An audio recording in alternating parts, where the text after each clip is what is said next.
Selamat malam semuanya.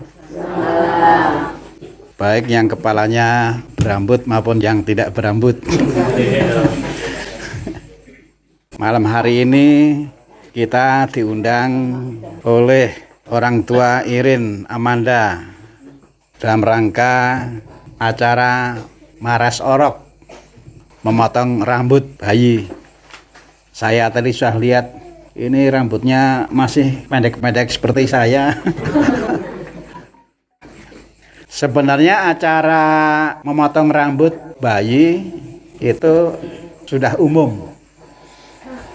Itu biasanya dimaksudkan untuk apa itu? Membersihkan kotoran. Karena rambut lama itu mungkin juga ada kotorannya ya. Ada lagi? Sudah tradisi.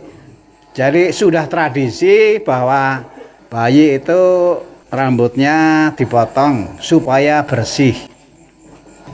Jadi rupanya merupakan hal yang penting dan harus menjadi sebuah tradisi mengusahakan supaya anak itu bersih.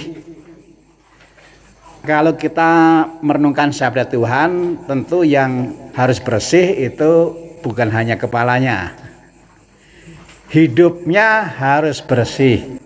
Setuju? Setuju? Iya.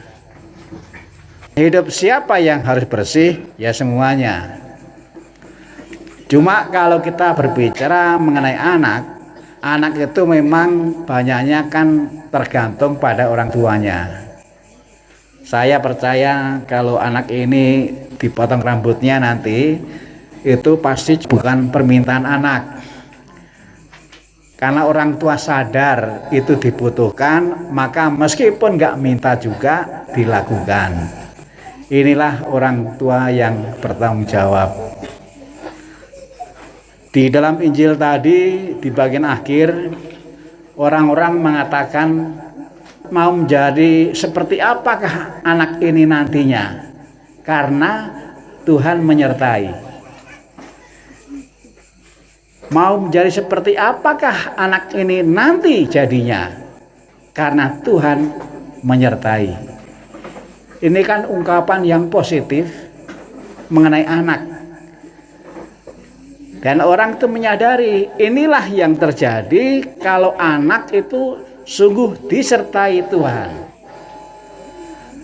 Kita belajar, khususnya orang tua Irin ini, bisa belajar dari orang tuanya Yohanes. Orang tuanya Yohanes itu rendah hati terhadap petunjuk Tuhan. Kalau anak yang lahir diberi nama Yohanes, itu karena orang tuanya taat pada petunjuk Tuhan. Nah, mudah-mudahan orang tua Irin ini di dalam mendidik, mendampingi anaknya harus berdasarkan petunjuk Tuhan. Maka harus mengasah kepekaan. Tuhan itu menunjukkan apa kepada saya di dalam mendidik anak yang oleh Tuhan dipercayakan kepada saya. Saya yakin kita semua ini juga masih punya tanggung jawab mendidik. Saya kira ini yang punya anak banyak atau ini? Kita ingat Bapak Suci Paus Fransiskus.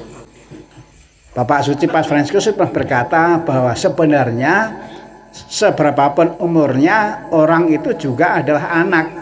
Karena apa? Karena dia punya orang tua. Kalau kita berbicara mengenai anak kita, memang umurnya bermacam-macam. Tapi berapapun umurnya, yang namanya anak ya tetap anak. Anak saya sudah berkeluarga. Meskipun sudah berkeluarga, dia tetap anak saya. Kita belajar dari orang tua Yohanes Pembaptis.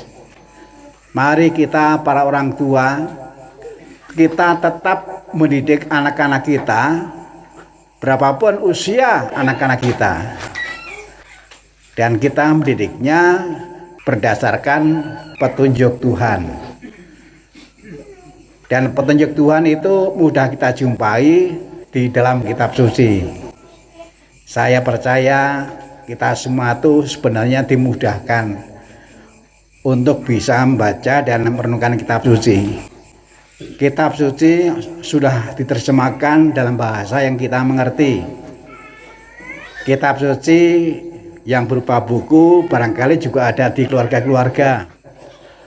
Bahkan luar biasa karena sekarang ini sahabat Tuhan itu juga bisa kita jumpai di HP. Inilah kemudahan.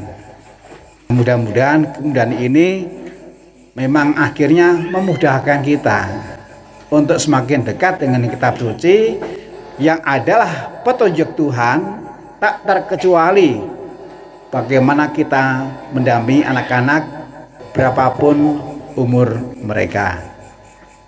Tuhan memberkati. Amin.